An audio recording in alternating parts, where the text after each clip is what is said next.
திருச்செந்தூர், திருப்பரங்குன்றம் அப்படின்னு சொல்லிட்டு 2 முக்கியமான ஸ்தலங்கள்ல கும்பாபிஷேகம் நடந்து முடிஞ்சிருக்கு. இந்த அனுபவம் எப்படி இருக்கு? இதை எப்படி பார்க்குறீங்க?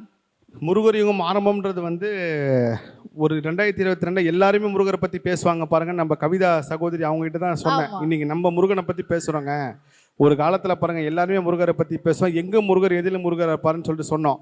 அது கூட நான் வந்து பல நேரங்களில் வந்து என்னோட பேட்டி வந்து நானே புதுசாக பார்ப்பேங்கம்மா. நம்ம தான் இதை பற்றி பேசணுமா, நம்ம தான் இப்படி பேசியிருக்கோம் அப்படின்ற அளவுக்கு ஆச்சரியப்பட்டு பார்த்த பேட்டிலாம் இருக்குது. இப்போ ஓம் சரவணபவால அந்த பிறந்தநாள் நிகழ்வாக இருக்கட்டும், இன்னொரு விஷயங்கள் சொன்னாங்க, சித்திரகுப்தன் விஷயமா இருக்கட்டும், இதெல்லாம் நம்மளா இதெல்லாம் இப்படி கண்டுபிடிச்சு சொல்லியிருக்கோம். அப்போ ஏதோ சக்தியை வந்து நம்ம வழிநடத்த ஒன்றும் இல்லை. அந்த மாதிரி அதே முருக சக்தி தான் இன்னைக்கு நம்ம முருகரை பற்றி பேசுகிறோம்.